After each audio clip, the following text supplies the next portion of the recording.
My name is Ashley, and if someone had told me a few months ago that I would want to change something in my life, I would have laughed.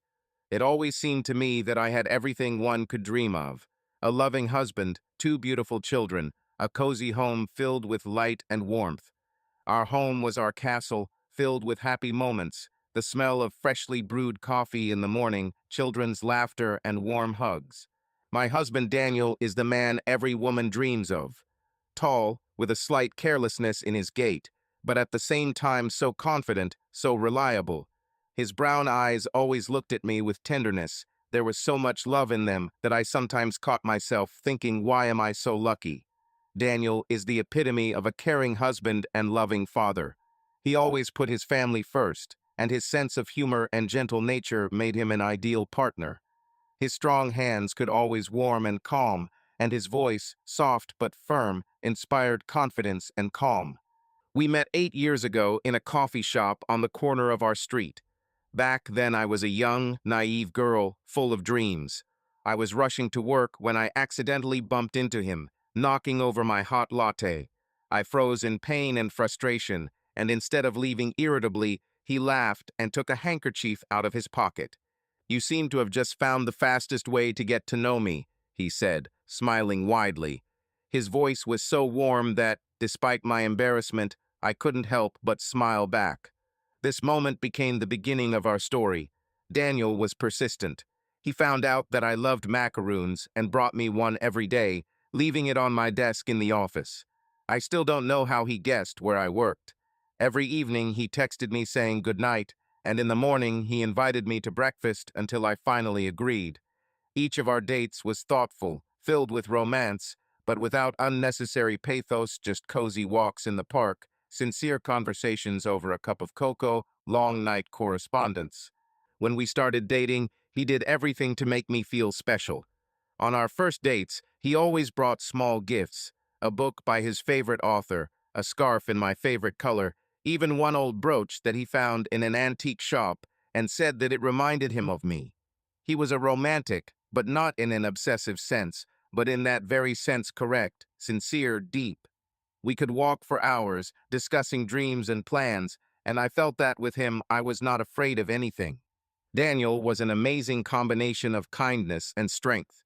He was a caring and affectionate, but at the same time confident man who always knew what he wanted. His voice was low and soft, and even in moments when it seemed to me that the whole world was collapsing, one word from him could calm me down.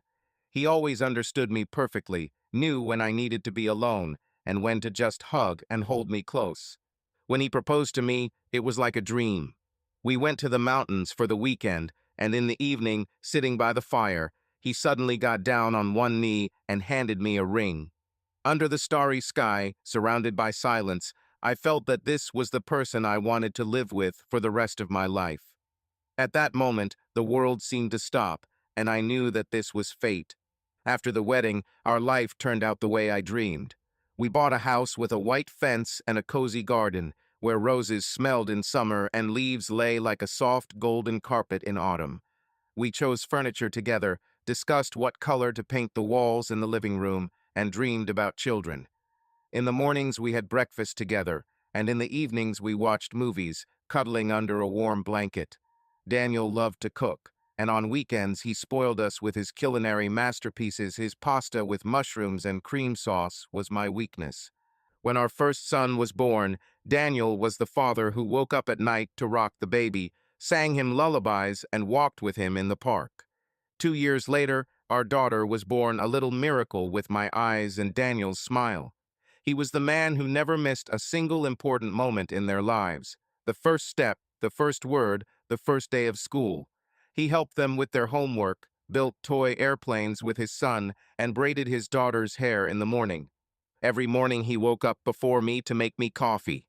Every morning he kissed my temple and whispered, "Good morning, my love." And I answered him with a smile, knowing that my life was perfect. In our house, there was always the sound of children's laughter, the smell of fresh baked goods and hot chocolate.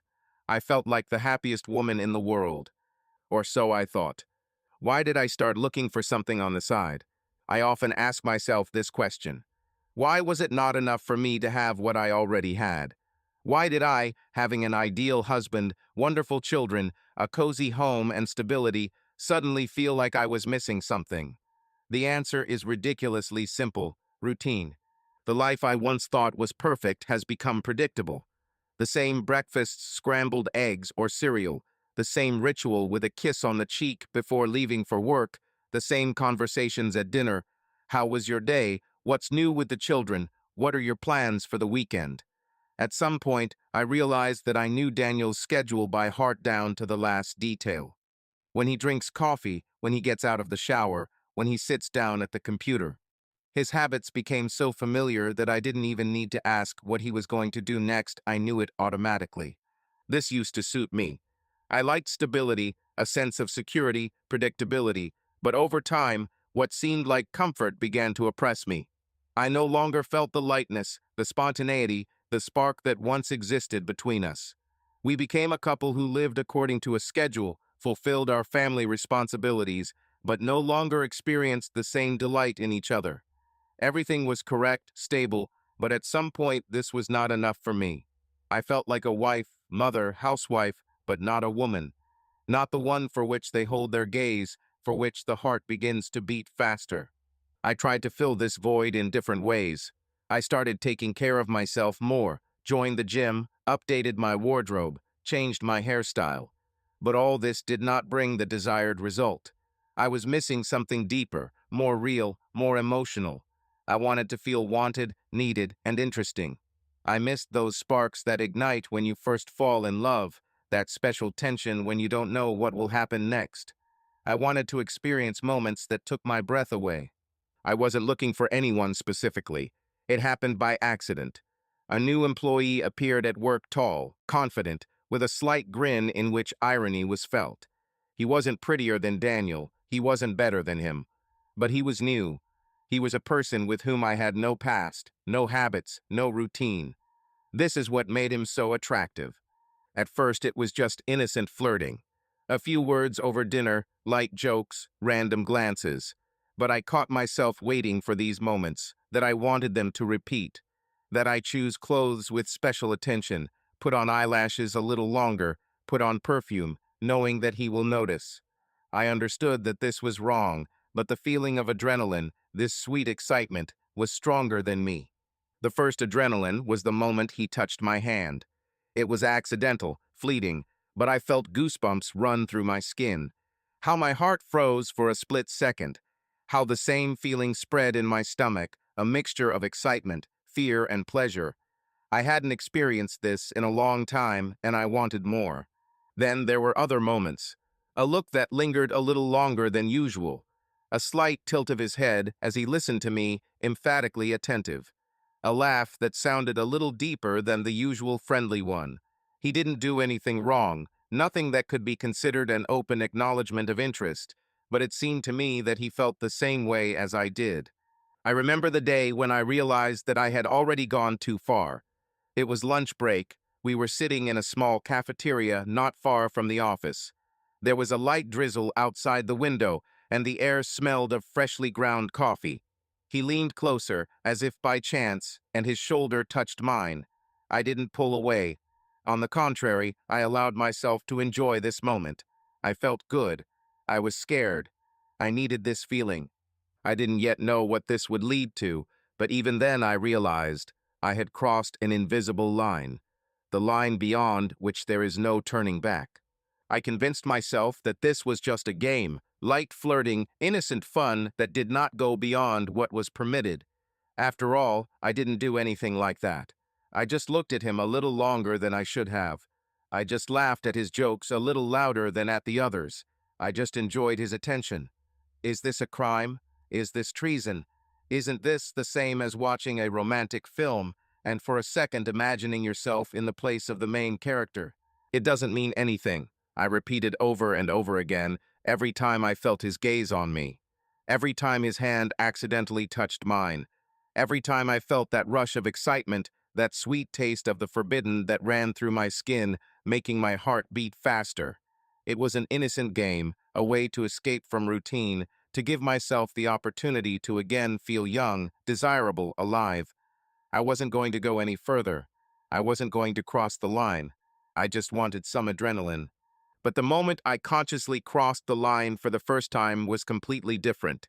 I felt real, animal fear eating away at me from the inside. But at the same time, there is an insane, almost narcotic excitement. That moment when it is impossible to stop, when the inner voice of reason beats in hysterics, but it cannot be heard behind the noise of adrenaline in the blood. The first betrayal took place at the hotel. I remember every moment, every detail, every touch, because they are etched into my memory, leaving a trace that will never be erased. I entered the room, and my heart was pounding so hard that it seemed to me that it would betray me completely. The dull click of the door cut me off from the real world, locked me in another reality where neither Daniel, nor the children, nor the house existed. Only this moment, only this space filled with hot anticipation. My hands were shaking. I didn't know what to do, where to look. He stood opposite, calmly, confidently, and I suddenly realized that this was now inevitable, that there is no turning back, that it has already happened, even if it hasn't happened yet. As he came closer, I held my breath. The first kiss is not like in the movies, not soft and tender, but greedy, hungry, like those of people who have restrained themselves for too long. His arms wrapped around my waist and mine wrapped around his neck. The fabric of the shirt seemed hot, even through my fingers I felt his pulse. I was afraid. I was afraid that at any moment someone would find out, that the door would open, that I would destroy everything. But at the same time, I was afraid of something else, that if I stopped now, I would never know what it was like. I will never experience this dizzying, dangerous pleasure. As the clothes began to fall to the floor, I felt something inside me break. Remnants of prohibitions, the last weak shackles of conscience. I didn't think anymore. I didn't analyze it. I just felt the heat of his skin, the strength of his hands, the beating of my own heart. I ceased to exist as a wife, like a mother, as a woman with responsibilities. At that moment, I was only a body, desire, adrenaline, and it was scary. But more than that, it was wonderful. I remember how his lips slid over my skin, leaving hot marks, how his hands confidently explored every centimeter of my body, how the air between us became heavy, saturated with heat. The inner voice that had been whispering to me for so long, "Stop, don't do this," finally fell silent. When it was over, I lay there looking at the ceiling, breathing heavily, unable to comprehend what I had just done. The world seemed different, reality shifted, and two opposing emotions raged inside me: fear and delight. I knew I had destroyed something important, but at that moment it didn't matter. The only thing I could think about was how much I wanted to experience this again. After the first betrayal, I expected a wave of remorse to wash over me. I imagined myself broken, racked with guilt, clutching my head in my hands, trying to comprehend what I had done. But this did not happen. There was something different: relief. It was as if I had been carrying a heavy burden for a long time and had finally thrown it off my shoulders. I walked down the street after our meeting, and the world around me seemed brighter, the colors were richer, the air was fresher.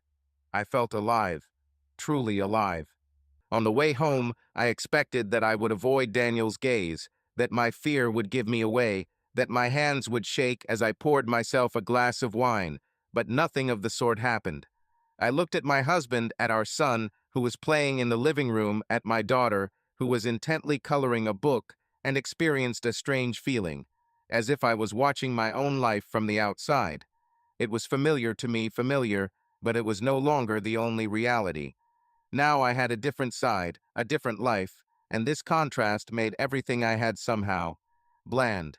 I didn't plan for this to happen again. I really thought it was a one-time event, something that happened by coincidence, a blip to be forgotten.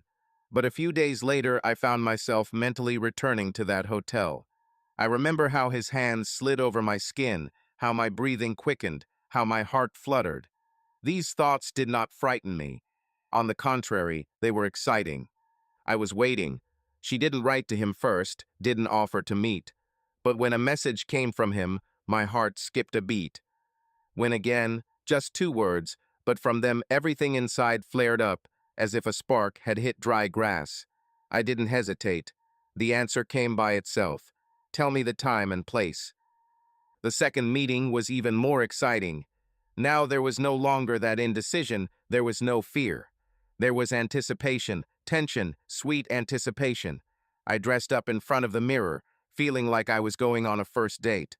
The hair is styled perfectly, the underwear is lace, chosen for a reason. My whole body was filled with that same trembling that I hadn't felt for so long. When I entered the room, I already knew what I wanted, and I knew that I would get it. This time I came up first, ran my fingers through his hair, and insistently pressed my lips to his. It was like hunger real, insatiable, burning. I enjoyed every second, every moment, every sound. It wasn't just sex. It was a return to myself, the one who was once free, passionate, and knew no boundaries. After the second meeting, I no longer tried to justify myself to myself. The guilt disappeared completely, as if it had never existed. I started to get a taste for it. Adrenaline, desire, mystery, all this was a drug that I did not want to give up. Now I wasn't just waiting for his messages, I was the first to write. I started looking for moments, looking away, smiling in a special way, provoking. It was a game, and I wanted to keep playing. Every time I found a reason to get out of the house, whether it was working late, meeting friends, or going shopping, I felt excited. My heart was beating wildly when I closed the door behind me, and then I exhaled with relief, realizing that no one suspected anything. I even liked this feeling: risk, danger, mystery. It made life brighter and richer. I didn't realize that I had crossed the line of no return. It seemed to me that everything was under control, that I can stop at any time. But the truth was that I didn't want to stop anymore. I thought I could stop, that the first one was an exception, an outbreak that can be experienced and forgotten. But something has already changed inside. I wanted more. It became my secret, my drug, my escape from predictability, and I wasn't looking for a new man. He appeared on his own. When I signed up for the gym, my goal wasn't to find someone. I wanted to distract myself, fill my free time, direct my energy in a different direction. The training helped. I liked to feel how my muscles tensed, how my body became stronger, how sweat flowed down my hot skin. But most of all, I liked his attention. Ryan was the coach. Tall, lean, with perfect body contour and a disarming smile. He was not just polite, but too attentive. His hands lingered longer on my waist as he demonstrated the technique, his gaze too intense, his smile too promising. I noticed this from the first lesson, and I liked it. We started with little things, glances, fleeting touches, light jokes. It was as if he was testing how far I would allow him to go, and I allowed it. I waited for this moment, enjoyed the game, and felt the thrill of attracting attention again. Because someone wants me. The first turning point happened in the locker room. I was staying late after training, changing clothes in an empty gym, when he suddenly appeared at the door. "Good job today," he said, leaning on the doorframe. His voice was low, almost purring. I turned around, meeting his gaze. At that moment, there was silence between us. Thin, viscous, filled with tension. "Thank you, I'm trying," I answered, but my voice trembled treacherously. He took a step inside, slow, measured, like a predator that knows its prey won't escape. "You're not like the others." His voice was quiet, but it seemed to me that it sounded in the very depths of my consciousness. "You feel it, right?" I didn't answer. I just watched him approach, feeling like my body was betraying me. I knew I could stop this. It was enough to say no, turn around, and leave. But I didn't say, and she didn't leave. When he got close, there were only a few centimeters between us. I felt his breath on my skin. He reached out and ran his fingertips over my wrist, and at that moment I gave in. I again took a step into the abyss, and this step was even more conscious than the first time. The trainer at the gym became my second lover. And if the first betrayal was passionate, hungry, saturated with fear, then this one was different. It was smooth, measured, and dangerous in its forbiddenness. I knew what I was doing, and I liked it. I've never considered myself a good liar. Once it seemed to me that I was not able to look a person in the eyes and tell a lie, but as it turned out, lying is a skill that develops. It does not come immediately, not at the snap of a finger. It grows, gains strength, becomes part of you. And when you master it, you no longer need to think about how to lie, you just do it. It was difficult at first. The first time I was nervous, I felt how treacherously my throat was drying up, how my heart was starting to beat faster, how fear was betraying me. When Daniel asked, "Where have you been?" I felt a cold sweat break out on my back. I was afraid that he would notice. What will catch me? That with one attentive glance he would see something wrong in me, something alien. But he didn't notice, or didn't want to notice. I started with little things. I was late to work. Met with friends. I went to the shopping center. These were the simplest excuses, so common that Daniel did not even think to check them. He got used to trusting me, and I gradually got used to using this trust. "Are you so late?" he asked one day when I returned home almost at midnight. Yes, Laura started talking about her boyfriend again. I rolled my eyes and smiled tiredly, taking off my coat. "You know how it is. She needs to talk it out. Have you even had dinner?" There was no suspicion in his voice, only concern. "Yes, of course, we took sushi. And you?" "I heated up my pasta, but it's not as tasty as yours." He hugged me around the waist and kissed my temple. I smiled, hiding behind this expression, the fact that I was not having dinner with Laura at all. I became more careful. She didn't leave any more traces. She carefully thought through every step. The phone was always at hand, but under reliable password protection. Messages were deleted immediately, calls were made only in safe places. I came up with routes in advance, memorized the details of my fake stories, so that if something happened, I wouldn't get confused. For example, if I said that I went to lunch with Laura, I would clarify in advance what restaurant she was at that day and what she ordered. That way, if Daniel asks, I could give a plausible answer. "By the way, what restaurant was Laura in yesterday?" Daniel asked casually one day while pouring himself some coffee. "At Bianca," I answered without hesitation, taking a sip of tea. "I ordered pasta with salmon, as always. And you?" "Carpaccio and a glass of wine." Then they took another tiramisu for two, but I ate more. "You don't like tiramisu?" "Well, yesterday I wanted to," I laughed, drawing him into the conversation in a different direction. He didn't suspect anything. Or perhaps he didn't want to figure it out. Over time it turned into a game. Dangerous, but exciting. I enjoyed how skillfully I maneuvered between two worlds. How I think of an alibi, how deftly I get out of it, how I learn to control my body so that my voice sounds confident and my breathing doesn't falter. I felt like an actress playing the best role of my life, the role of a devoted wife, and I succeeded. But what surprised me most of all was something else. Not only did I learn to lie to Daniel, I learned to lie to myself. I convinced myself that he would never know, that I wouldn't hurt anyone, that everything was under control. I told myself that I was not cheating on him, I was just taking for myself what I lacked. That this is not betrayal, but the right to be happy. And the more I lied, the easier it became for me. Over time, I stopped feeling guilty. Lies have become an integral part of my life, like breathing. And even when I looked into Daniel's eyes, telling him another alibi, I didn't feel anything inside. No fear, no regrets, just excitement. Only the sweet feeling of victory. I wrapped it around my finger again. I won this game again. When my double life first began, I didn't have a clear plan. Everything was spontaneous, chaotic, depending on chance. But the deeper I went into this world, the more I realized, if I want to continue, I need rules. Tough, clear, unbreakable. They will become my boundaries, my protection, what will prevent me from losing control.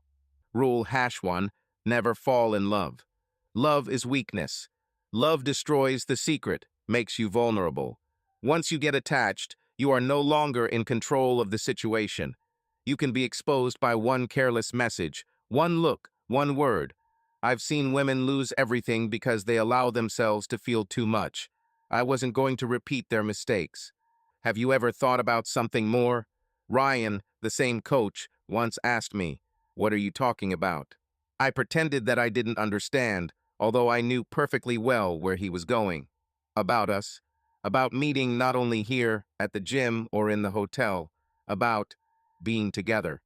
I laughed, leaned closer, and, running my finger over his lips, answered softly but firmly. "We don't have an us, Ryan. There is only a moment. You knew it from the very beginning." I saw his eyes darken for a second, but he didn't say anything. He knew I was right. Rule #2, one-time meetings only.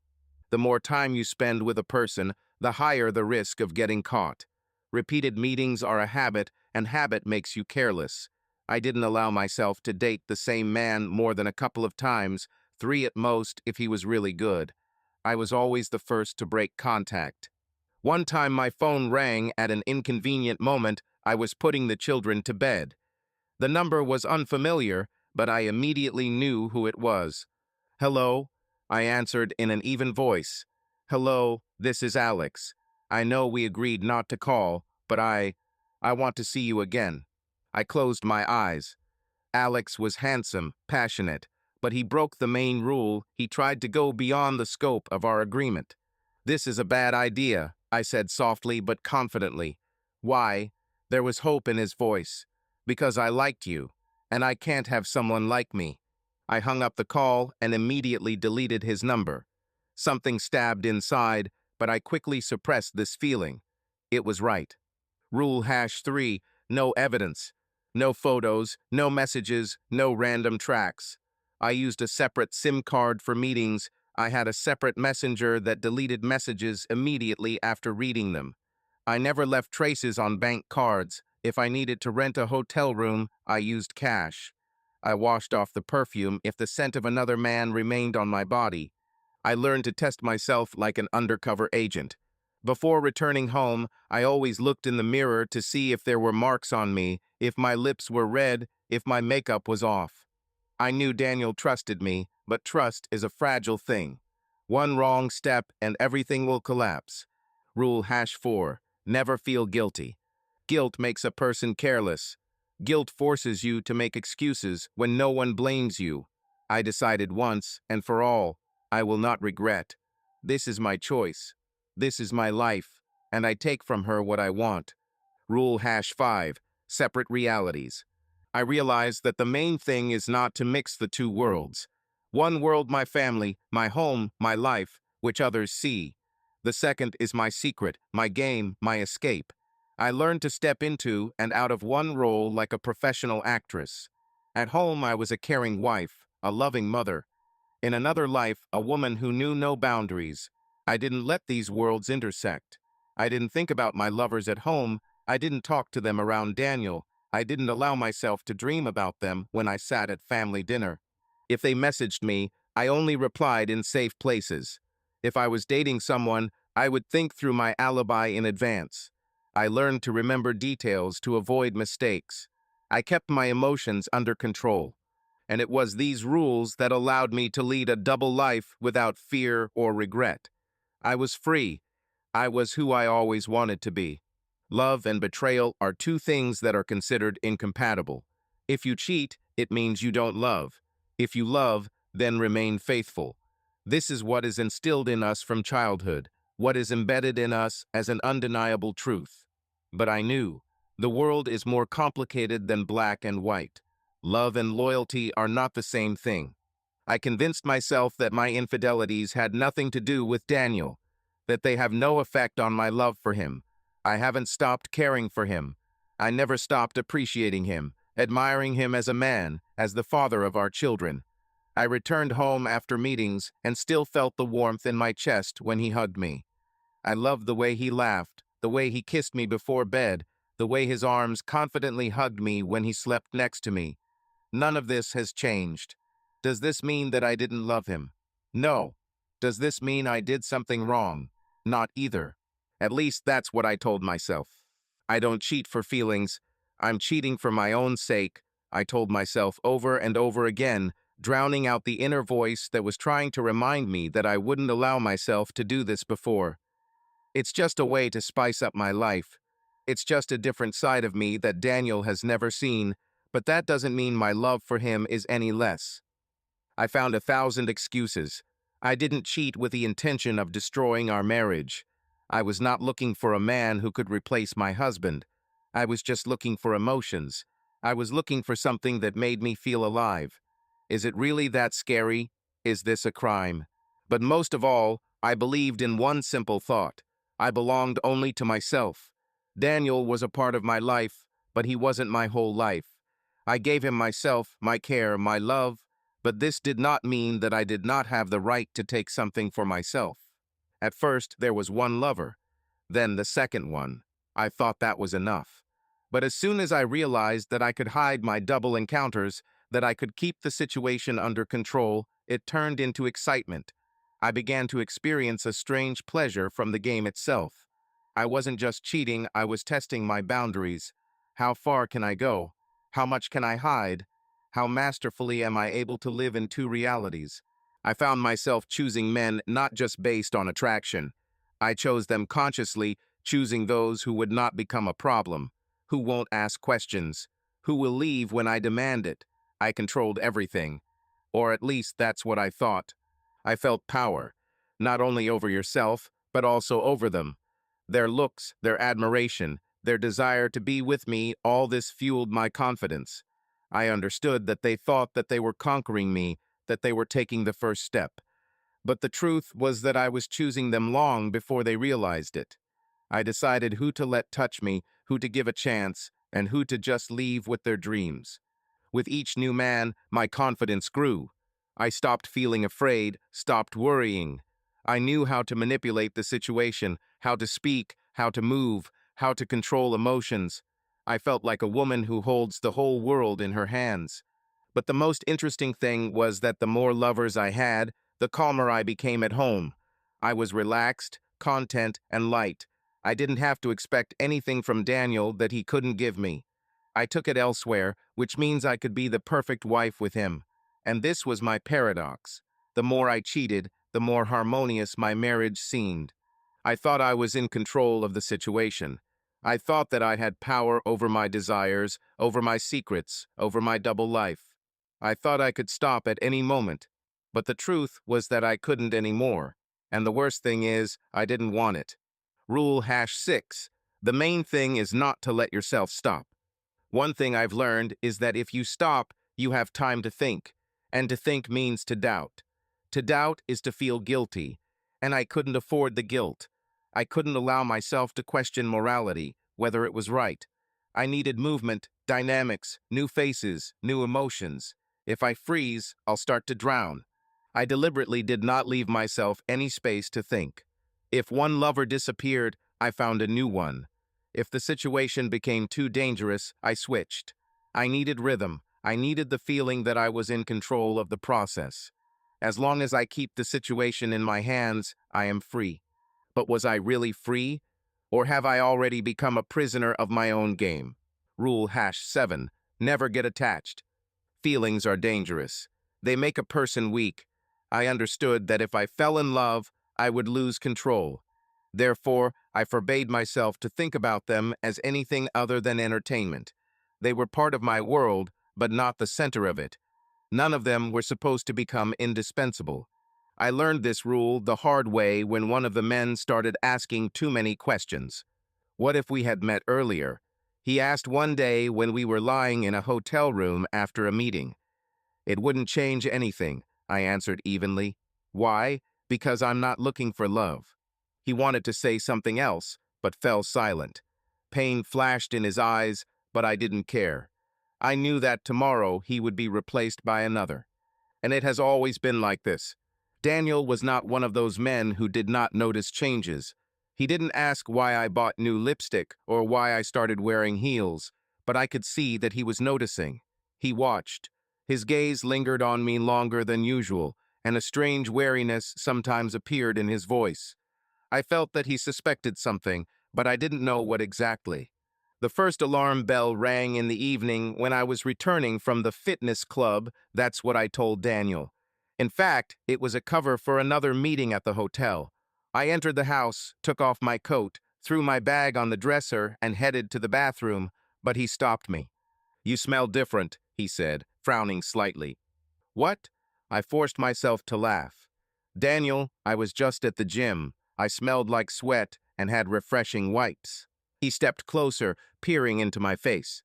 No, that's not the point. This is not your perfume. Maybe one of the girls in the locker room sprayed half a bottle on themselves. I shrugged. Or maybe your nose has just become too sensitive.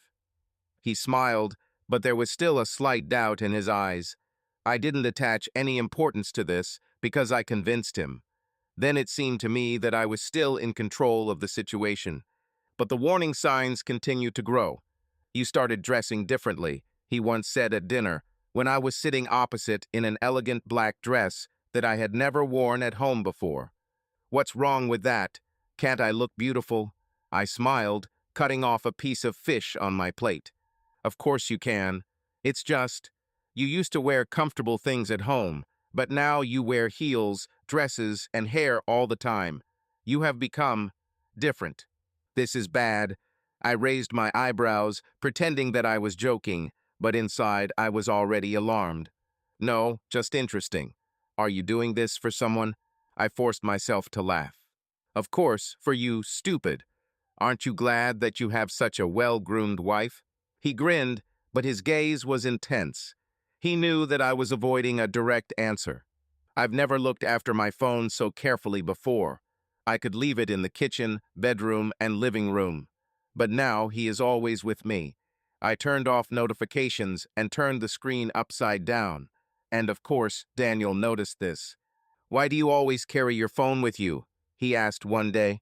Just a habit. I casually waved my hand. Yeah, it's a strange habit. You didn't really care about him before. Work, chats with friends, and in general, now everyone does it. You're always on your phone. I tried to turn the conversation into a joke, but he didn't give in. Maybe I should check your messages. He smiled, but there was no lightness in his voice. I felt everything shrinking inside, but quickly pulled myself together. Of course you can, if you want to read how Laura discusses her new boyfriend. I handed him the phone, knowing in advance that he wouldn't take it. He paused, then shook his head. No, don't. Sorry. I just think you're hiding something. I covered his hand with mine. Daniel, this is nonsense. Everything is fine. You're just thinking too much. Everything was under control until one day he said, I would like to spend the weekend with you alone. No children, no phones, just us. I almost dropped my fork. What? In terms of? My voice trembled. We need time for each other. You have become distant. I want us back. For the first time in a long time, I was scared. If I agree, I will have to cancel the meeting. You'll have to spend 2 days with him, playing at being a loving wife, afraid that he'll notice something else. Let's think about when we can arrange this, I said, looking away. Why not this weekend? I have things to do. I couldn't think of anything better. He looked at me for a long time, then nodded.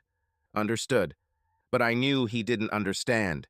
He simply retreated, but now the questions will not leave him. And this meant that my game became more and more dangerous. I knew that this moment would come sooner or later. I felt Daniel approaching this question little by little, watching me, analyzing my words and actions. His silent wariness became more and more obvious. And yet, when it happened, I was not ready for it. It was an ordinary evening. I returned home later than I promised, citing a meeting with friends. It was dark in the hallway, but I noticed his silhouette in the living room. He sat in the twilight with a glass of whiskey in his hand. I felt uneasy. Are you still awake? I asked, trying to make my voice sound natural. I was waiting for you, he answered calmly, but there was no warmth in his voice. I walked deeper into the room, feeling the tension growing with every step. He looked at me carefully and studied me. I felt panic rising inside me, but quickly suppressed it. Is there something you wanted to discuss? I pretended not to notice the tension. He put the glass on the table, straightened up, and finally said, Are you cheating on me? The world stopped. I felt a chill run down my spine. Emptiness reigned in my head for a second. This was the moment I was afraid of, but for which I tried to prepare. I knew I shouldn't show fear. What? I allowed myself to laugh in surprise. Daniel, where did you get this from? He didn't look away. Just answer.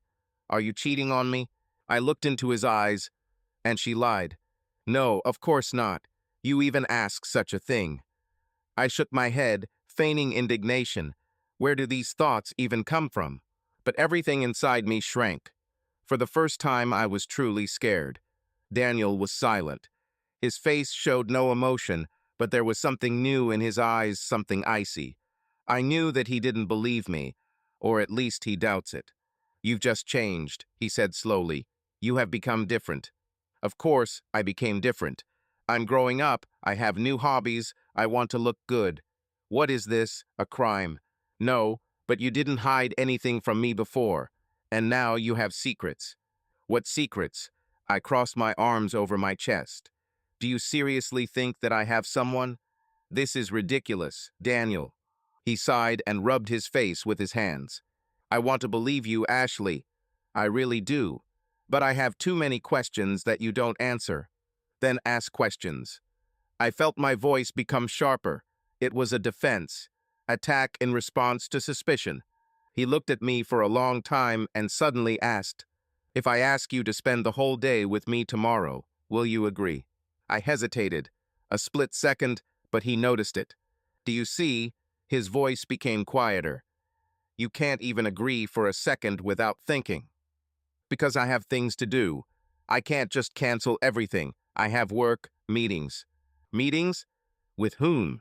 He didn't take his eyes off me. With friends I never see? With colleagues whom you don't mention by name? I felt my palms get warmer.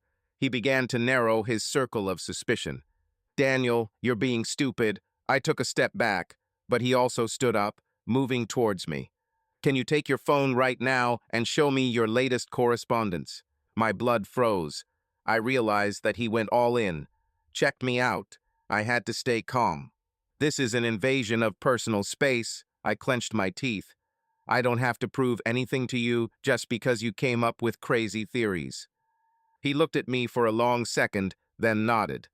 Okay, I won't watch anything. But know this, I will be watching. I hurried out of the room, feeling my legs giving way. For the first time ever, I was truly afraid that he would find out the truth. I noticed a change in Daniel right away. He didn't make any sudden moves, didn't make a scene, didn't demand explanations. But his gaze became more attentive, his movements more restrained. It was as if he was studying me, putting together small details that he simply hadn't noticed before. Previously, I could safely leave my phone on the kitchen table or in the bedroom without worrying about who might look into it. But now he is always with me. In your pocket, in your bag, in your hand. The screen is always turned down, the sound is muted, notifications are hidden. I knew it was striking, but I couldn't help it. You're always on your phone, Daniel remarked one day, looking up from the newspaper. He sat at the table, and I scrolled through the feed, pretending to be passionate about something harmless. Work, I answered without raising my head. And what could be so important about working on a Saturday evening? I pretended to yawn. Yes, the girls are just discussing something in the general chat. Nothing serious. I felt him continue to look at me. At that moment, the phone vibrated in my hand. I knew who it was, and I knew that I couldn't read the message right now. Well, read it, he said, as if reading my thoughts, since they're just girls. I deliberately slowly pressed the lock button, put the phone aside, and stretched. Later, I said, now I just want to relax. Daniel didn't answer, but his silence was worse than any words. The next day I discovered that he had started checking where I was, unobtrusively but methodically. When I said that I was meeting with friends, he offered to give me a ride. I refused, citing the fact that we were planning to go shopping later. Okay, he said. Who will be? I was barely noticeable tense. Laura, Martha.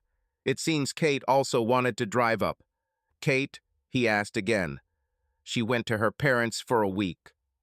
I swallowed, but immediately put on a smile. Exactly, I completely forgot. So, without her. Aha, he said, and, smiling, pretended not to attach any importance to it. But I knew he remembered. He began to put together the puzzle. In the evening, when I returned, he was sitting in the living room watching TV. When I entered, he silently turned his gaze to me, as if he was looking for something in my face. "How was the meeting?" he asked. "Great." The girls, as always, chatted incessantly. "What did you eat?" I blinked. Strange question. "What?" "Well, pasta. Some kind of new one with sauce." "Did you take wine?" I nodded. "Red. 1 glass." He nodded slowly and turned to the TV. And only then I realized he didn't ask just like that. He was checking to see if I would remember my own words later. I began to understand that his suspicions were growing, and it was dangerous. I felt him gradually tightening the ring around me. He did not accuse, did not shout, did not demand explanations. He just started asking questions. Lots of questions. At first, they were ordinary, innocent, but each time they became more precise, more profound, more dangerous. "Are you late at work again?" he asked one evening when I returned home later than usual. "Yes, it's a mess," I answered, throwing my bag on the chest of drawers and taking off my coat. "A new project, a lot of details, the authorities require reporting." "Interesting. And Laura said she left at 6. I froze for a moment, but quickly pulled myself together. "Because she has other tasks," I said without turning around. "I'm responsible for the final adjustments, so I had to stay late." He nodded, or he pretended to nod, but something new appeared in his eyes, something that made my insides clench. Daniel began to test my words, not openly, not directly, but he asked the same questions every other day, as if checking to see if I would give the same answer. "How is Laura?" He asked at dinner, deliberately casually. "You met recently, didn't you?"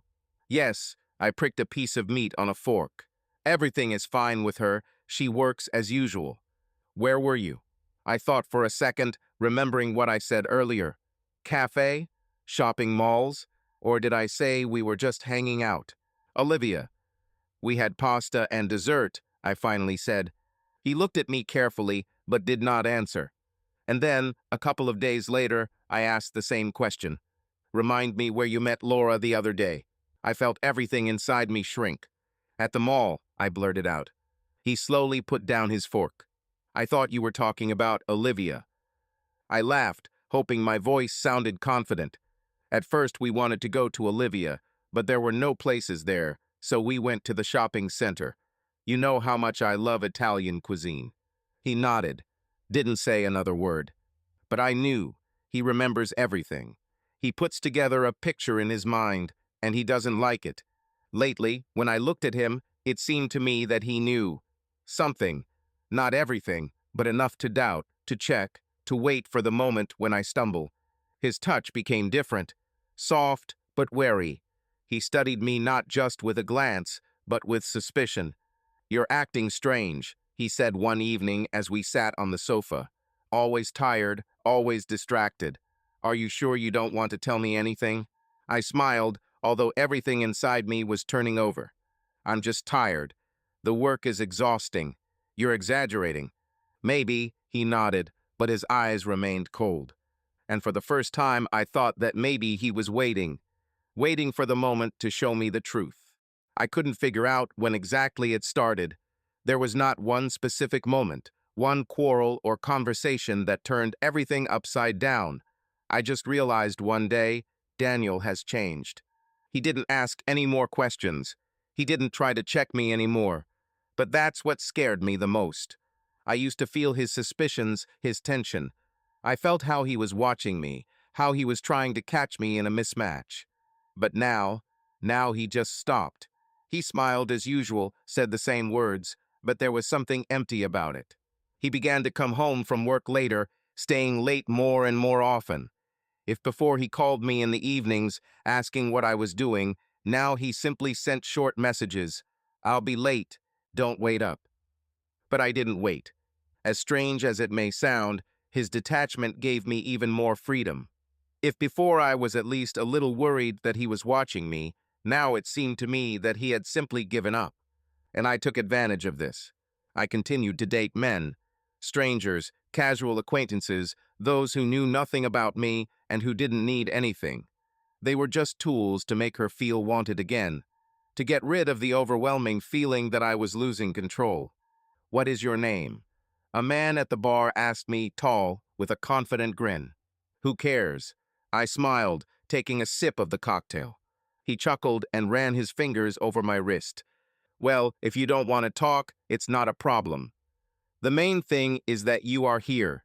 And I was here, with him, with others, with those whom I chose. In their hands, I forgot about everything.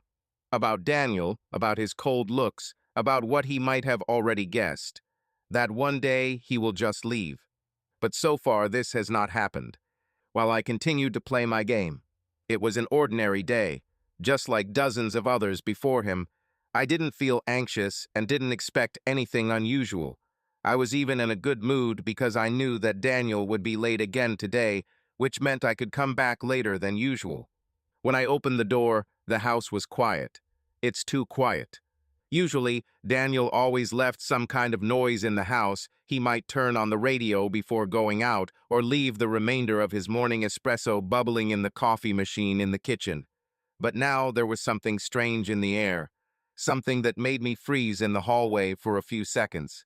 I threw my bag on the nightstand, pulled off my coat, was about to take off my shoes, but then I noticed that his shoes had disappeared. I frowned. "Daniel," I called, but no one answered. There was an unpleasant feeling in my chest. He always answered, even if he was in another room, or at least made a movement, a noise, making it clear that he was here. But now, nothing. Absolute, frightening silence. I took a few steps, peering intensely into the darkness of the corridor. The lights in the kitchen were off, and the living room was also dark. The unnatural emptiness of the house began to weigh on me. I entered the living room. Everything was in its place. Sofa, coffee table, armchair by the window. There was just something missing. No, not something, someone. Hi. His usual glass of whiskey, which he drank in the evenings, was not on the coffee table. His jacket was missing from the hanger by the door. I walked into the kitchen, trying to convince myself that maybe he had just gone out for a while. Maybe for groceries, maybe to a friend. But my gaze came across a white sheet of paper, neatly folded in half and left right in the center of the table. My heart started beating faster. My throat is dry. I slowly walked up and took the note, unfolding it with some strange premonition. "You know everything yourself." Just 3 words. Simple, cold, clear. I reread them once, twice. It was as if my brain refused to accept their meaning. These 3 words explained nothing, but at the same time explained everything. The air in the room became heavy. I slowly sat down on the chair, still clutching the note in my hand. My fingers were shaking. For a second, it seemed that I heard his voice, his laughter, his calm breathing nearby. But that was a lie. He left, and I knew why. I ran my hand over my face, trying to come to my senses. An icy ball of fear grew inside. My heart was beating so loudly that I could almost hear it echoing in my ears. I looked around. Everything in the house remained in its place, except for him. What else has changed? I jumped up from the chair and, with a freezing breath, headed to the bedroom. Closet. Half of it. I knew what I would see, but I still reached for the door, abruptly throwing it open. Half the shelves were empty. Where his shirts used to hang was now empty. Where his perfumes were, too. Only a light, subtle aroma remained on the wooden shelves. I stepped back, feeling goosebumps run through my skin. This was not an argument after which he could slam the door and return an hour later. No, he got ready. He left deliberately. I grabbed my phone, opened the messenger, and scrolled through the latest messages from him. The last one arrived in the morning. "Don't forget that you're picking up your dry cleaning order today." It was as if nothing had happened, as if it was just an ordinary day. I dialed his number. Horns, 1, second, third, and the voice of the answering machine. "Hello, this is Daniel. I can't talk now. Leave a message." I slowly lowered the phone. He didn't just leave. He didn't want to talk to me. I sat back down at the kitchen table and looked at the note again. 3 words. They seemed to be carved in stone, etched into my mind. You know everything yourself. Yes, I knew, and yet she couldn't accept it. A coldness settled in my chest. I closed my eyes. For the first time in a long time, I didn't know what to do next. I looked at the note and couldn't believe the reality of what was happening. It was a mistake. Dream. Stupid, cruel joke. Daniel couldn't just leave. He had to shout, accuse, make a scene. He should have thrown my clothes out the window, broken the plate, grabbed my hand, and forced me to confess. But instead, he just left. No hysterics, no tears, no chance to explain. This shouldn't have happened. I felt myself starting to shake. A wave of panic rose inside, a growing horror that everything had gone too far. I didn't have time to prepare. I was confident that I could keep everything under control, that even if he finds out, I can get out of it, turn everything into false accusations, make him doubt. But he didn't give me a chance. I stood up abruptly, knocking over the chair I was sitting on. Nausea rose in my throat. Thoughts pulsated wildly in my head. What to do? Where did he go? Will he return? I frantically took the phone and dialed his number with trembling fingers. Horns. 1 second. Third autoresponder. Daniel, my voice broke. I cleared my throat and started again. Daniel, please answer. We need to talk. I don't know what you. Let's just talk, okay? Call me back when you can. I clicked end call and put the phone on the table. My heart was pounding in my chest so much that it seemed like it was about to break. I started walking around the kitchen in circles like a hunted animal. The bright light of the lamps dazzled in my eyes. I needed to do something. Something urgent. I couldn't just sit and wait. I dialed Laura. She answered immediately. Ashley, are you okay? You're breathing like a driven horse. He left. Daniel left. Just picked it up and left. The words came out of me as if I couldn't control them. There was silence on the other end. Then Laura asked carefully, did he find out? I don't know. He didn't say anything, just left a note. You know everything yourself. What does this even mean? My voice was trembling. Damn. Laura sighed heavily. He didn't say where he was going. Left nothing but this note. Nothing. Absolutely nothing. I don't know where he is. I don't know what he's thinking. I almost screamed, although there was no one in the house. Ashley, calm down. He'll come back. Laura's voice was soft but uncertain. He probably just wants to think it over. But why did he leave? Why didn't he demand an explanation? Didn't cause a scandal? It would be easier. I could say something, react somehow, but now I can't do anything. I grabbed my head.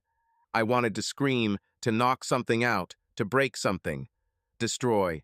If my world is falling apart, why does everything around me remain so calm? Maybe he knew that you would get out and didn't want it. Laura suggested cautiously. I froze. The thought I had been avoiding suddenly became all too real. He knew. He didn't just suspect, he knew. And that's why he didn't give me a chance to justify myself. Ashley, are you still here? I closed my eyes, feeling something inside me shrink into a painful knot. Yes, I whispered, but it seems I've lost him. I couldn't just sit and wait. I dialed his number again and again, but each time I got an answering machine. Hi, this is Daniel. I can't talk right now. Leave a message. Every time it's the same. Cold, lifeless words that meant nothing. He not only didn't answer, he didn't want to answer. I wrote to him. The first message was short. Daniel, please, let's talk. There was no answer. I waited 10 minutes, then half an hour, then an hour. The phone was silent. Where are you? Can you at least say that you're okay? Nothing again. I started to lose patience. I know you're angry, but you can't just leave like that. We need to talk. Emptiness. I almost threw my phone against the wall out of anger. It was unbearable. I was ready for screams, accusations, even hatred, but not to silence. It was eating me up from the inside. After a couple of hours, I finally realized that I had to face reality. I slowly went up to the bedroom, to our closet. I knew what I would see there, but when I opened the doors, a wave of panic still covered me. Half of it was empty. His suits, shirts, favorite dark blue sweater, everything was gone. His watch was no longer on the shelf, and not a single thing of his was left on the nightstand. Only my reflection in the mirror is pale, with confused eyes full of horror. I rushed to the bathroom. His toothbrush was missing. The shelf where his perfume stood was now empty. I grabbed the phone again and dialed his number. Horns. 1, second, third, autoresponder. I sat down straight on the cold tiles and covered my face with my hands. None of this was a joke. He left, truly gone. The next day I tried to pay my utility bills. I entered our data as I always did, but the system generated an error. Subscriber not found. I tried again, the same. Only then did I notice that his name was no longer on the receipts. It disappeared as if it had never existed. All accounts are now registered only in my name. Daniel removed himself from them. Removed from our lives. I felt a chill run down my spine. I called the bank. Sorry, but the account you are trying to check was closed by the owner. The operator politely answered me. I dropped my phone. He erased himself from all documents. Everything that once connected us was now torn apart. When the doorbell rang, I knew it was going to be something terrible. On the threshold stood a man in an expensive suit with an official expression on his face. "Ashley Wallace?" he asked. "Yes." My throat constricted. He handed me an envelope. I took it with trembling fingers. "You were given official documents. From this point forward, you will be contacted by a Daniel Wallace representative." "Wait, what documents?" The voice broke. "A claim for divorce." The ground disappeared from under our feet. I opened the envelope right on the threshold. Black and white official letters floated before my eyes. Divorce, without the possibility of reconciliation. I looked at the man, hoping that this was some kind of mistake. Did he sign it himself? Personally. And he asked me to give it to you without delay. I closed my eyes. He thought of everything. He didn't leave me a single chance. Daniel left my life completely. After Daniel left, I expected the world to just keep moving, that things would somehow settle down. But instead, I found myself in a vacuum, alone with an empty house and silence that hurt the ears. Every morning I woke up with the feeling that something was wrong. There was a tension in the air, as if the house itself knew we were no longer there. Not us, but just me alone. I wandered around the rooms, mechanically performing my usual actions. I made coffee, pouring 2 cups, only to pour one out. I would take 2 plates out of the cupboard before realizing that I only needed one.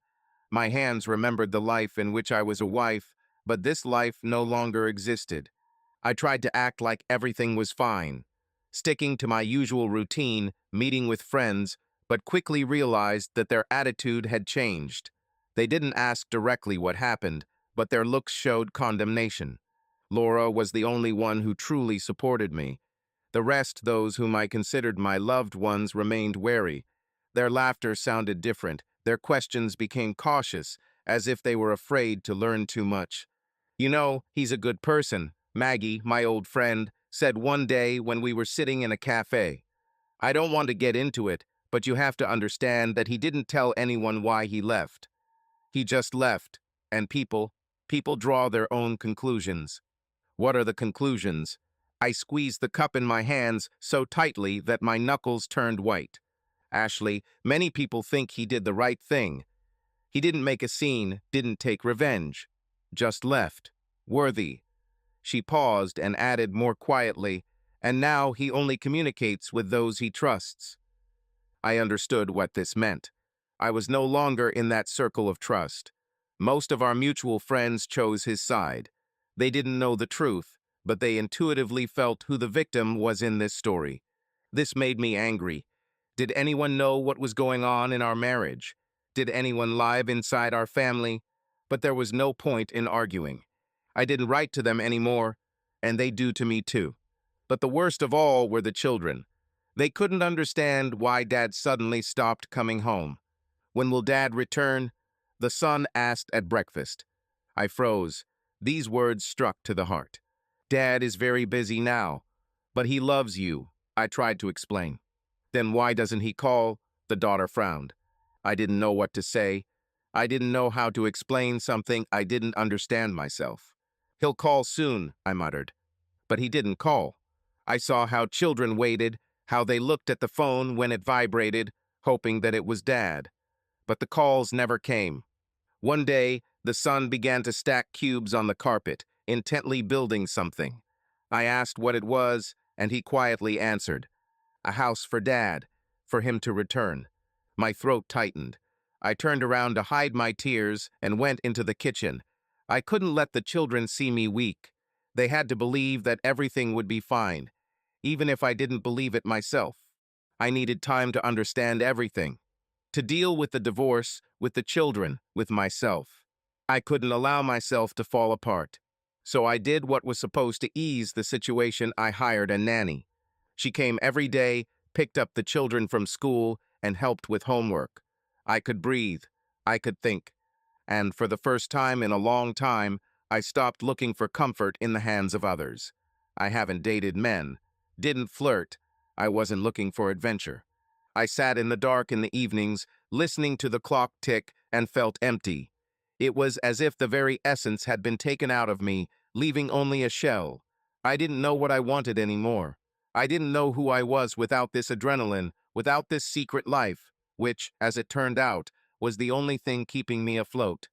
One night, I found myself holding my phone, scrolling through my contacts list. My heart demanded the usual escape, new emotions, but I did not press the call button. I just closed my eyes and put the phone on the nightstand. Because for the first time in all this time, I was left alone with myself. And I became scared. I couldn't just sit and wait. Daniel left, his friends turned away, the children did not understand what was happening. But I knew one thing. If I didn't try to fix the situation, I would never forgive myself for this. I felt like every day, every minute my world was falling apart, and if I didn't do anything, the remnants of this life would disappear forever. I tried not to show the children that there was a storm going on inside me, but I saw how they wait, how they hope, especially my daughter. She often took my phone, hoping that there would be a message from Dad. She was bored, and one day he actually called. "Dad," she screamed joyfully, raising the phone to her ear. "Where are you? When will you come?" I froze in place. My heart began to pound in my chest. He actually called. I watched my daughter as she spoke to him, her eyes shining with joy. She laughed, told how her day went, what grades she got at school. She held the phone with both hands, as if she was afraid that the connection would be lost. It was unbearable. I couldn't just stand there and watch. As the conversation began to end, I took a step forward and extended my hand. "Please give me your phone," I asked quietly. My daughter looked at me, her face darkened. "Do you want to talk to Dad?" I nodded. She hesitated, but still handed me the phone. I pressed it to my ear, took a deep breath, and, hardly suppressing my excitement, spoke. "Daniel, hello." There was silence at the other end. I thought that he would drop the call, that he would not say anything at all. But after a few seconds, I heard his voice. "Hello."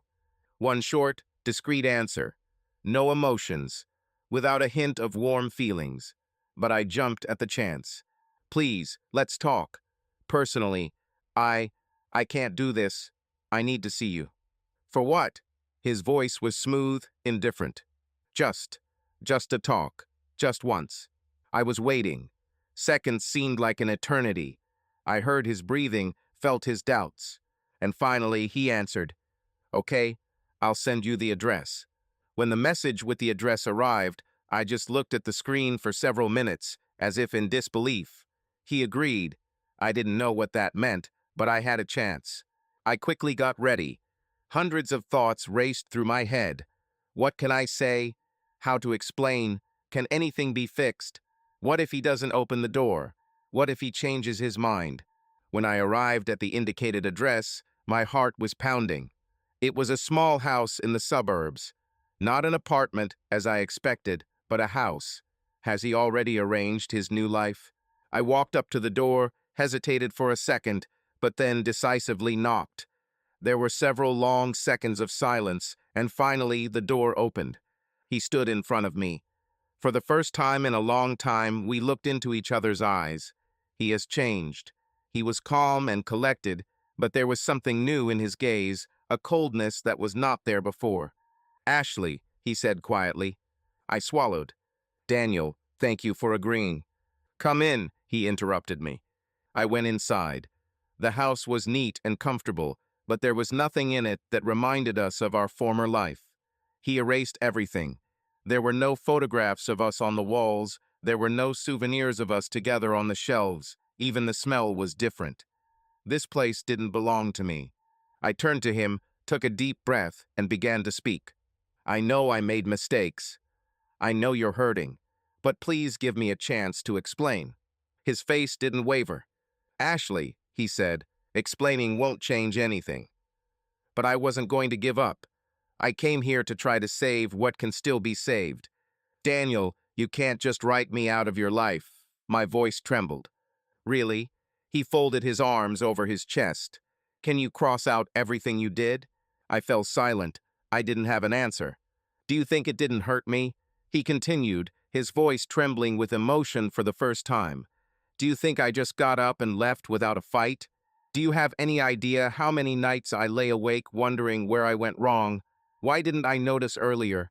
I lowered my head. "I didn't want to hurt you." "But you're hurting," he interrupted. "And now you're here. What for? To ask for forgiveness? To say that it was a mistake? I want you to give me a chance." "Chance?" He laughed.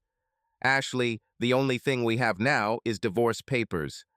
This is your chance to start again, without me." I felt like everything was breaking inside. He truly closed the door to our past. "I can't just leave," I whispered. "Then I will help you." His gaze became firm. "Goodbye, Ashley." He doesn't look at me. All this time he avoids my gaze as if I am an empty place for him, a shadow from the past that he is trying to erase. But I'm here, in front of him, and I'm not going to just disappear. "Daniel," I take a step forward. "Can you even listen to me?" He slowly raises his eyes, but there is no warmth in his gaze, not even anger, only cold fatigue. "You weren't thinking about me when you had sex with them." His voice sounds evenly, without a single emotion. It was like I had been hit. I open my mouth, but there are no words.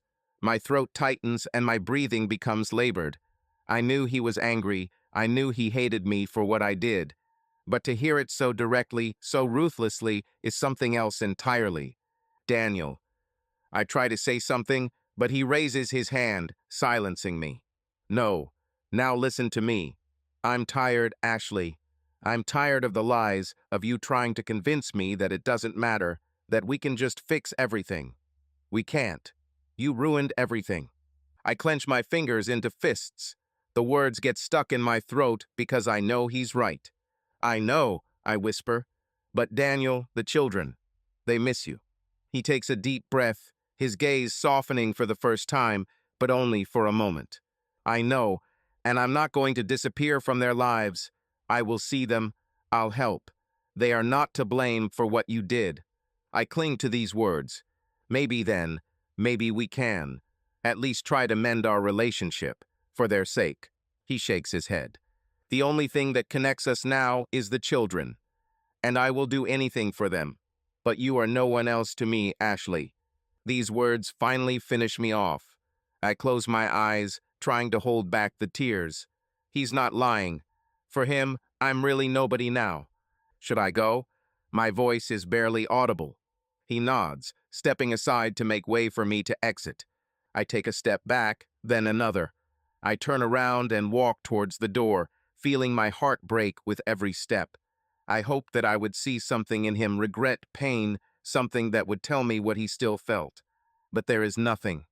I'm going out the door. The door closes behind me. And that's the end. I never thought that I would be alone. I always believed that even if everything collapsed, I would still have a choice. There would still be a backup option. There would be someone left to fill the void. But I was wrong. After Daniel left, I held on for a long time, trying to convince myself that I was strong, that I could handle it. I continued to live, mechanically fulfilling my duties, smiling at my children, going to work, answering messages from friends who, out of politeness, still wrote to me, although our conversations had long since become strained. But inside I was slowly crumbling. Everything seemed unreal. The food had no taste, the music did not bring joy, even the dreams became somehow faded and colorless. The world has lost its colors. Every day was just another day to get through. But the worst thing was the feeling of emptiness. It didn't let go for a minute. Even when I was among people, even when children were laughing nearby, even when I forced myself to watch movies or read books, there was a gaping hole inside me that there was nothing to fill. I used to run from this emptiness into the wrong hands, into new emotions, into risk, into a feeling of adrenaline. It seemed to me that as long as other men were interested in me, as long as they thirsted for me, as long as their touches made me forget I existed, I'm alive. But now everything has changed. I tried. I was really trying to get back to the life that I used to enjoy. One of my ex-lovers wrote me a message. Long time no see. Maybe we can meet. Previously, I would have answered instantly. But this time I looked at the phone screen and there was nothing in me. No desire, no excitement, no excitement. Only fatigue. I turned off the phone and went to bed. For the first time in a long time, I didn't want to run away from reality. I just wanted to disappear for at least a few hours. One night, I woke up from a strong cold. I forgot to close the window, and cool air filled the room. I stood up, trembling with chills, went to the window and closed it. And then she turned around and saw an empty bed. This bed was once ours. I once fell asleep in the arms of a man who loved me, who was my home. Now the bed seemed infinitely huge, cold, and alien. And at that moment, it hit me. I sat on the floor, hugged my knees to my chest, and burst into tears. These were not just tears, they were a cry from the soul that I had been holding back for too long. I was shaking, my breathing was labored, I was sobbing as if I was torn to pieces. I finally understood. I have no life without Daniel. Everything I built turned out to be fake. All my betrayals, my search for pleasure, my game of double life, all this was an illusion that crumbled into dust as soon as he left. I lost him, and with him I lost myself. I wanted to return everything. I wanted him to look at me with love again. I wanted to hear his voice again in the morning, feel his hands on my waist, know that he is nearby, that he is my support. But I destroyed it, herself, with my own hands. And now that I fell, there was no one to catch me. In recent weeks, I have lived in some kind of dark emptiness. My whole life turned into a faceless series of days in which there was nothing but memories and pain. I tried to cope, tried to hold on for the sake of the children, in order not to simply drown in this hopelessness. But deep down, despite everything that had happened, I still clung to my last hope. Hope that he will return. Daniel has always been my rock. Even when I betrayed him, even when I destroyed everything we had, I still thought that he was out there somewhere, that he still felt something for me, that he couldn't just forget me.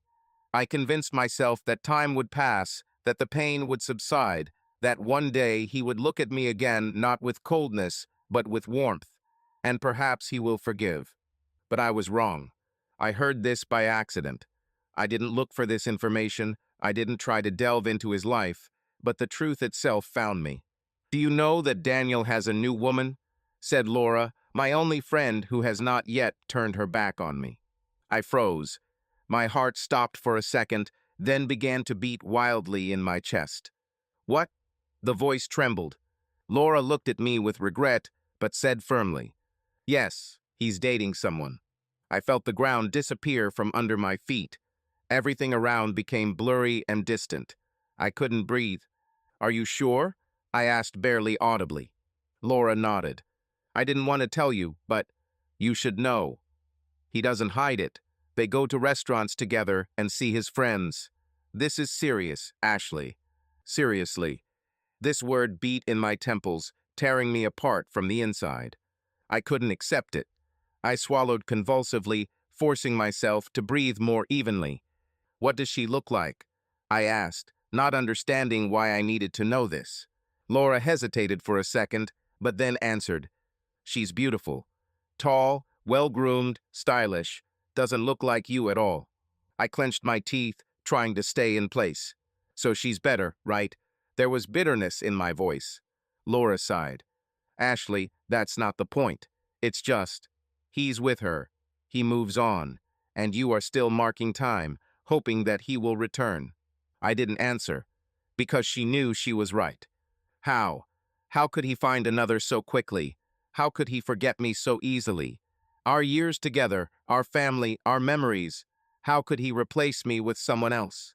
I always believed that he was mine. No matter what happened, no matter how much I betrayed him, deep down I thought that his heart still belonged to me. But now it belonged to someone else. I covered my face with my hands, feeling tears burning my eyes. This was a new pain, different. If before I suffered from the fact that I had lost him, now I understood that I had lost him forever.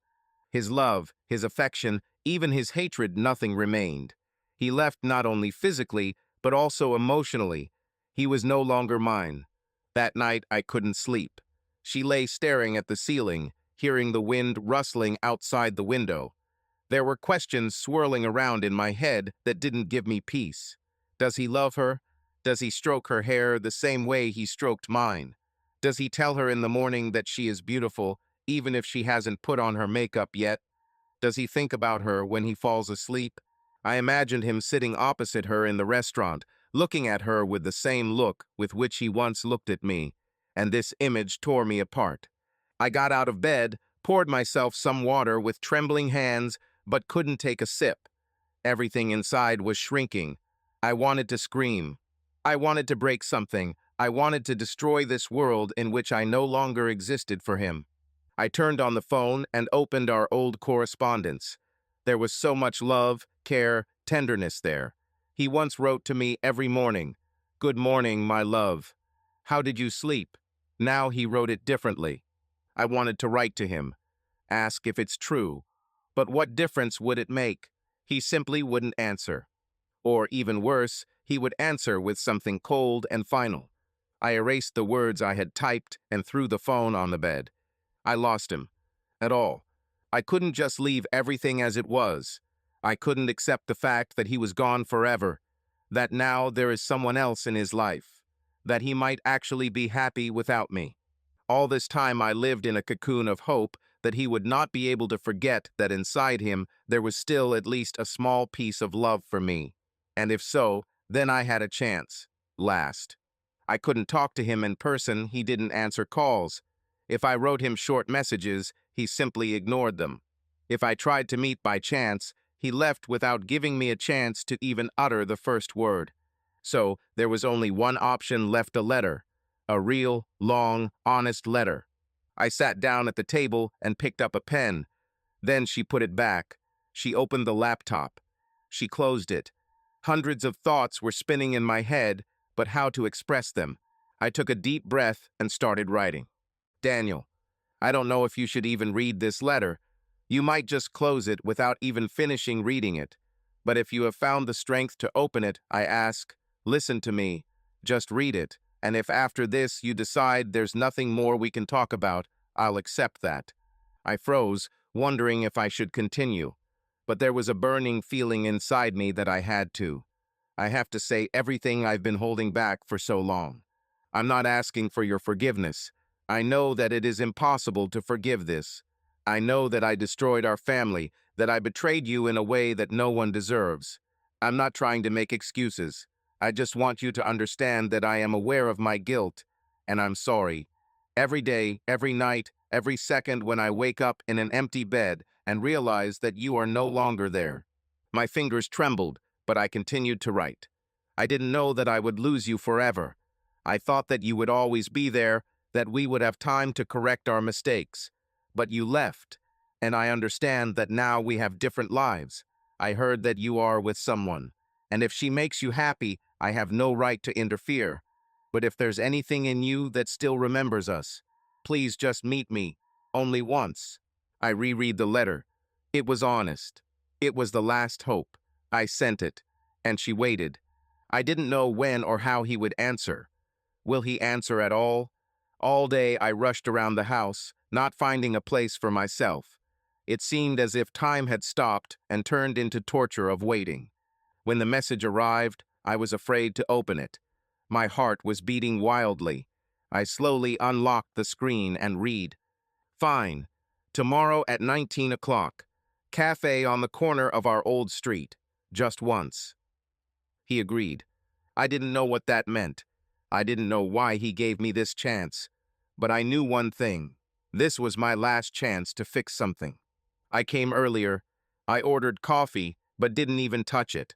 My palms were sweaty. My heart was beating as if it wanted to burst out of my chest. I didn't know what I would say. I didn't know how I would start this conversation. All I had was hope. A stupid, desperate hope that at least something in him still trembles at the sight of me. When the door opened and he walked in, I froze. Daniel looked calm. Too calm.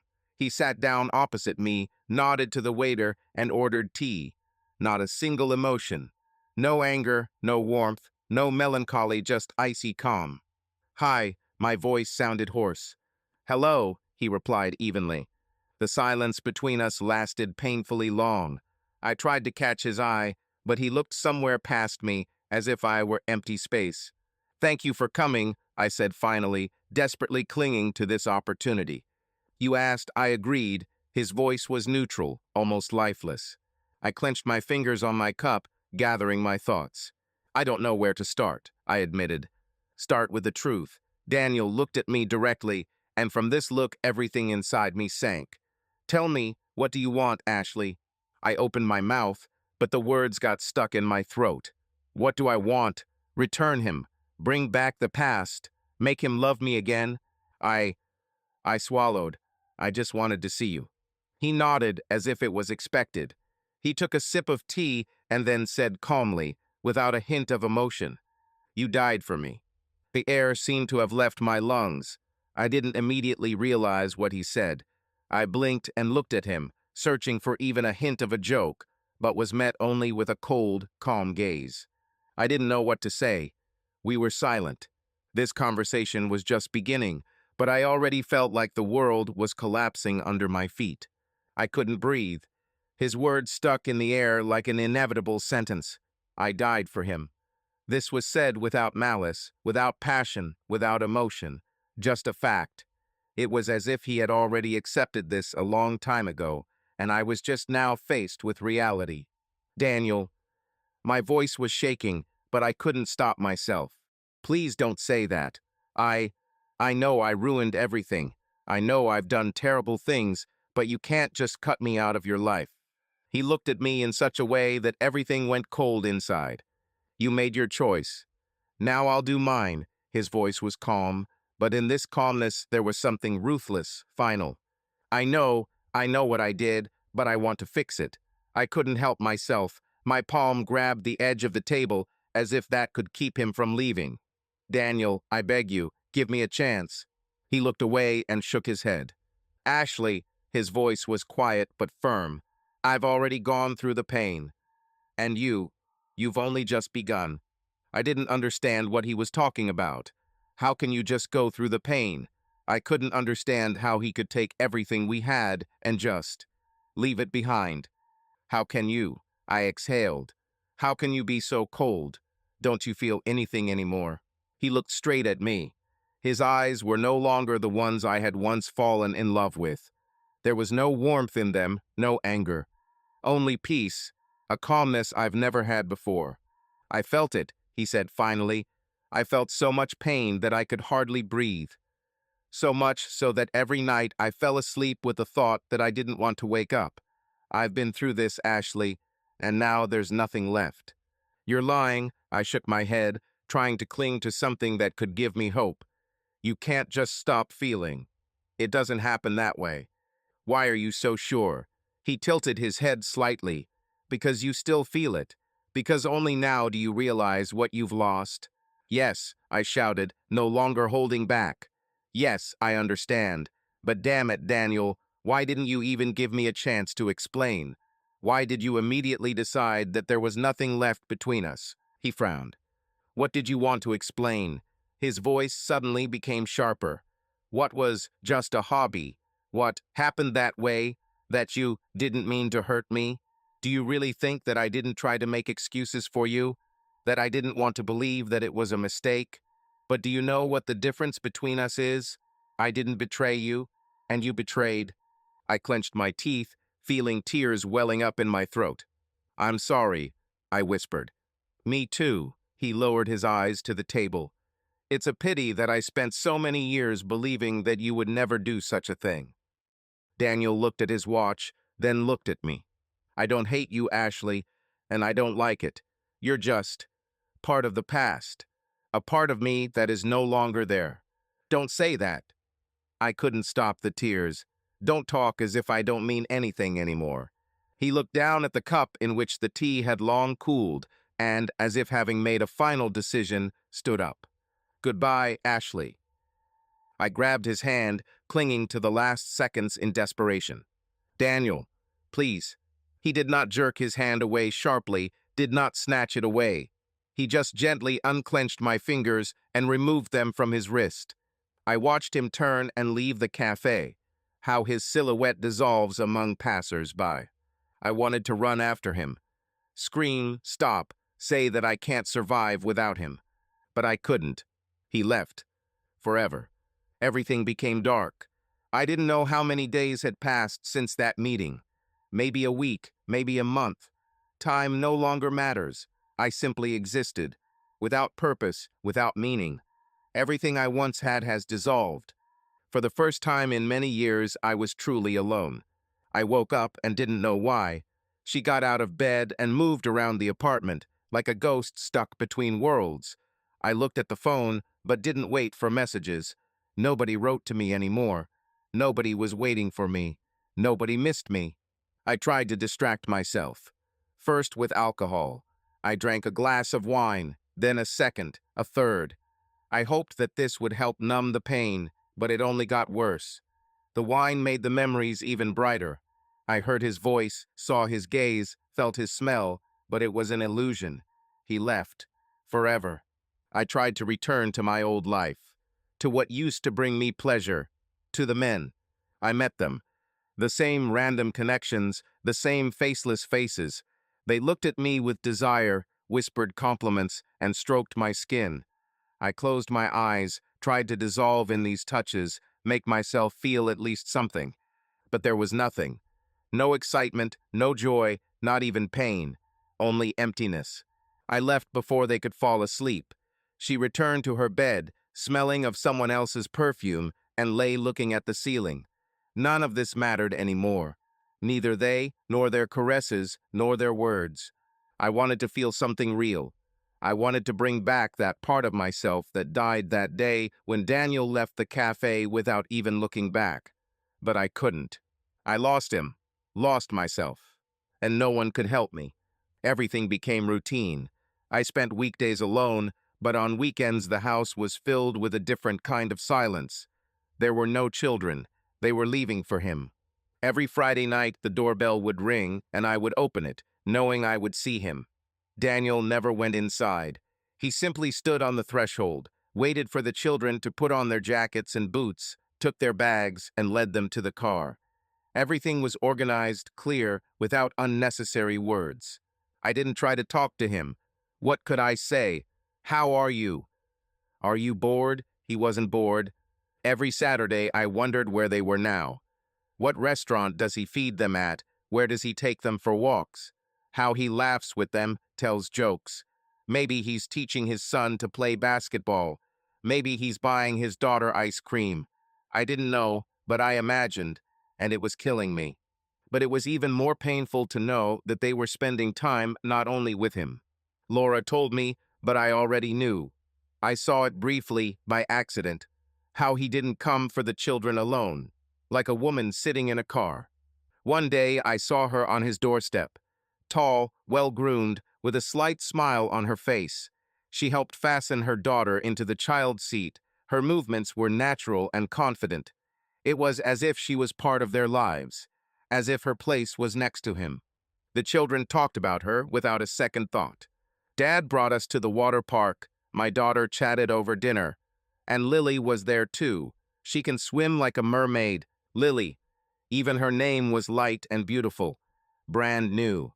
I clutched the fork in my hand, but smiled. Is it true? This is great. My voice sounded even, but everything was burning inside. I became a ghost. I was in their past, but not in their future. I was once his family. Now I'm nobody. I saw how he moved on, how he let go of everything that connected us, how he threw away the memories of me. He no longer looked at me the way he once did. In his world, I simply did not exist. And then I realized he will never be mine again. I wasn't looking forward to this meeting. I didn't even think that I would ever find myself in the same space with him again, without children, without the need to talk about something important. But life works strangely. It happened by accident. I just went into a cafe, hiding from the wind. I wanted to grab a coffee and run back into my loneliness. I had long been accustomed to silence, to the absence of his voice in my life, but every second I felt his absence. And suddenly, he was there. He sat by the window, holding a cup in his hands, looking relaxed, calm, happy. She was with him. The same Lily, the one with whom he built his new life. She said something, he smiled, his eyes sparkled with laughter. I knew that look. He used to look at me like that. The world around me seemed to slow down. I couldn't take my eyes off. It was not a dream, not my imagination. He was really here, in front of me, but no longer mine. I froze in place, unable to move. What was I supposed to do? Should I turn around and leave before he notices, pretend that nothing happened? But my legs moved forward on their own, as if I was drawn to him, even against my will. I took a step, then another one, and then he noticed me. Our eyes met. His smile slowly faded, but there was no pain or anger in his eyes, just a mild surprise. Ashley, he said calmly. I couldn't breathe. Hi, Daniel. The words got stuck in my throat, but I said them anyway. Lily looked from him to me, but didn't say anything. She didn't seem worried or jealous, more like understanding. She knew who I was, but that didn't matter to her, because he belonged to her now. I forced myself to smile, but everything inside was shrinking. He looked like he didn't remember me being a part of his life anymore. It was as if I was just someone from his past, an acquaintance whom I met by chance. He no longer belonged to me, and it killed. I couldn't leave. I knew I shouldn't. I knew I was humiliating myself, but I couldn't stop. Can we talk? My voice trembled. Daniel looked at me for a long moment, then nodded. Certainly. He stood up, glanced at Lily, and she smiled at him. I'll order some more tea, she said softly, giving us space. I watched him leave the table and followed him to the exit. My heart was pounding in my chest. This is my last chance. I have to try. We went outside. The cold air hit my face, but I didn't care. I wrapped my arms around myself, not knowing how to start. You look good, I finally said, trying to find something to cling to. At least some kind of support point. Thank you, he nodded. How are you? His tone was polite but distant. It was as if he was talking to a distant acquaintance whom he had not seen for a long time. Honestly, I smiled bitterly. Doesn't matter. He didn't answer. He just looked at me as if he was waiting for me to continue. I miss you, Daniel, I admitted, feeling my throat tighten with emotion. I thought I could handle it. I thought I could forget, but I can't. He sighed and ran his hand through his hair. Ashley, why are you telling me this? Because it hurts me. I couldn't resist. Because I understand that I made a mistake. Because I see how happy you are without me, and it kills me. He looked at me silently and then said, Ashley, you can't take back what you destroyed. I closed my eyes, trying to hold back the tears, but they were already rolling down my cheeks. Give me a chance, I whispered.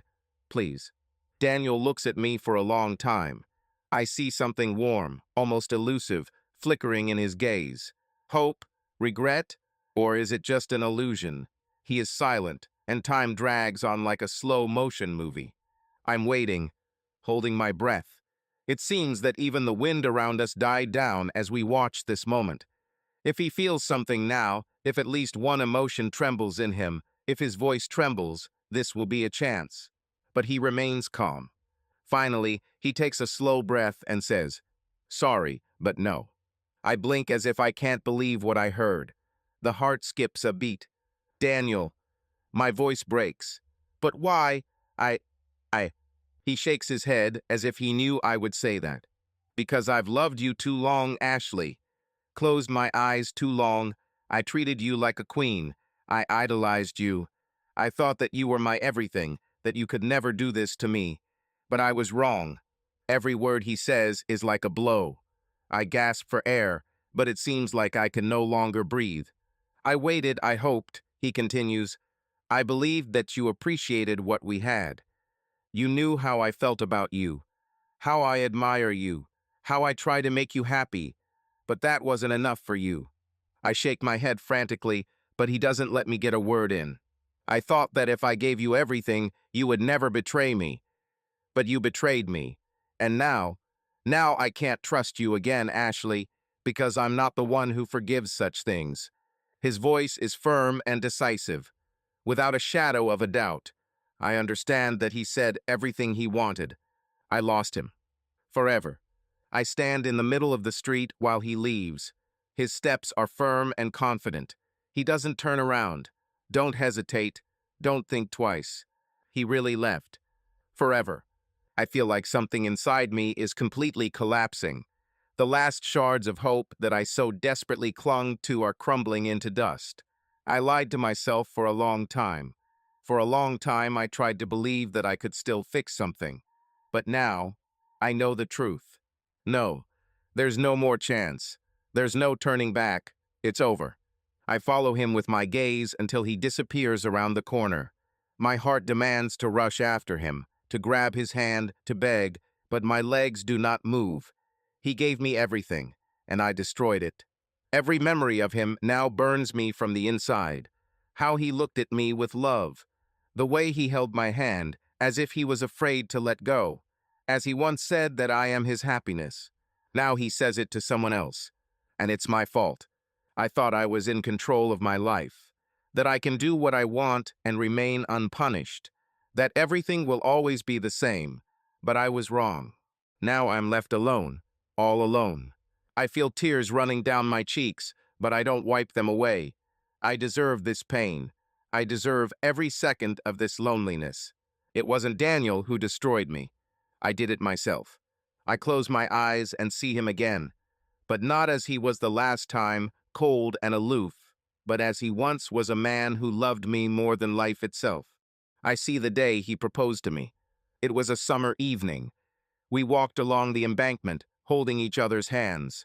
The wind gently touched my hair, and Daniel looked at me as if I were the whole world to him.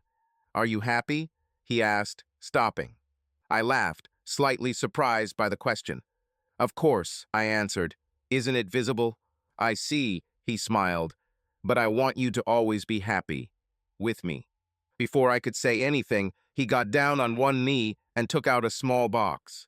A ring sparkled in it, reflecting the light of the street lamps. My heart began to beat wildly in my chest. "Ashley," his voice was a little worried, but firm, full of love. "You are everything I've ever been looking for.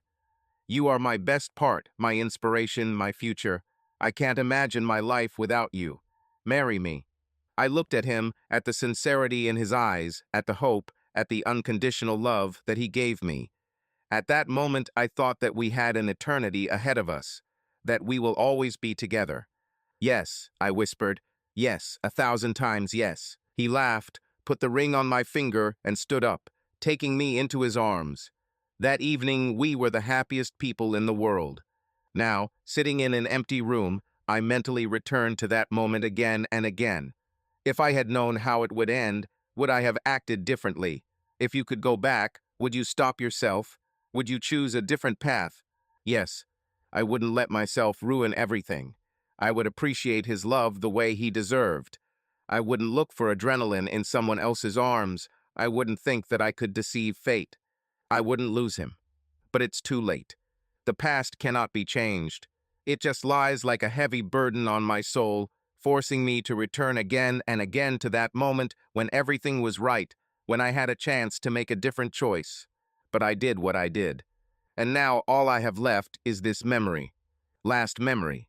Now my life is work, home, loneliness. Children are the only thing that connects me with reality, that prevents me from completely dissolving into emptiness. They are all I have left. Every day I wake up, cook breakfast, and take them to school. I pretend that everything is fine, that our lives go on, but they feel. They know that I am not the same, that I have changed. Sometimes my daughter looks at me with a long, thoughtful look, as if she wants to ask something, but then silently turns away. Every weekend he comes for them. He stands in the doorway, nods at me in greeting, but says nothing else.